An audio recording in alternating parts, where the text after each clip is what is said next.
নমস্কার বন্ধুরা, আমি রিম্পা। আমার নাম রিম্পা প্রামাণিক।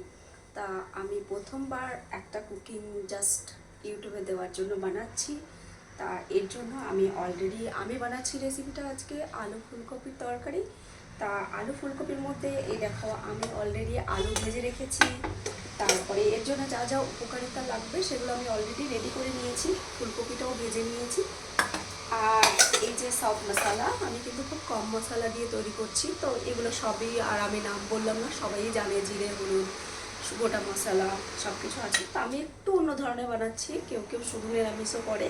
তো আমি একটু আদা পেঁয়াজ এগুলোও দেবো, দিয়ে বানাবো। তো চলো রেসিপিটা শুরু করা যাক। আর আমি একদম ইউটিউবে নতুন, তো প্লিজ তোমরা সবাই আমাকে ফলো করো, প্লাস আমাকে সাবস্ক্রাইব করো। আর আমি কিছুই জানি না, যদি মানে মনে হয় যে তোমাদের না এই দিদিভাইকে বলে একটু ইমপ্রুভ করার আছে, তো প্লিজ কমেন্ট লাইক করো, শেয়ার করো। সরি, প্রথমে আমি দিয়ে দিলাম সব খাড়া মশলা, হালকা একটু ভেজে নিচ্ছি। মশলাটা হয়ে গেছে, এরপরে আমি দিয়ে দিচ্ছি পেঁয়াজ বাটা।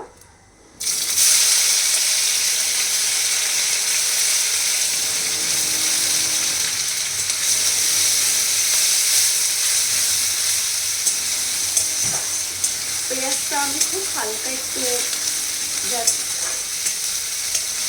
কষিয়ে নেব।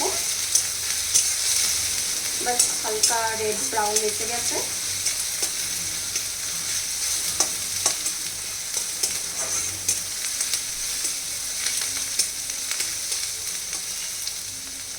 এখন আমি দিয়েছি আদা বাটা, রসুন বাটা,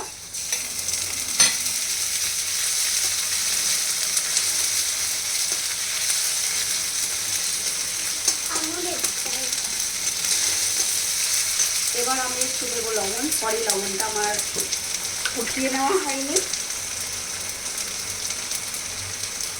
একাধিক টেস্ট তোমরাও দিয়ে দিতে পারো স্বাদ মতো।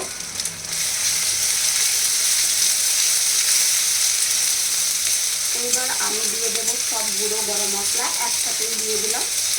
এতে আছে লঙ্কা গুঁড়ো, ধনে গুঁড়ো, জিরে গুঁড়ো, হলুদ গুঁড়ো, একটু কাশ্মীরি লাল মির্চি আর একটু গুঁড়ো গরম মশলা। এই গুঁড়ো গরম মশলাটা আমি নিজেই ঘরে বানিয়েছি।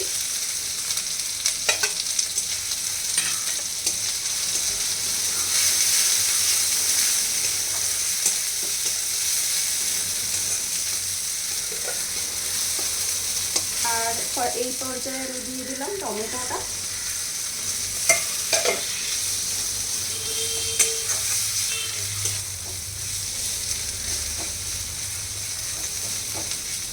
আমি রান্না করি খুব সিম্পল, মানে চেষ্টা করি যত তাড়াতাড়ি কমপ্লিটটা হয়ে যায়।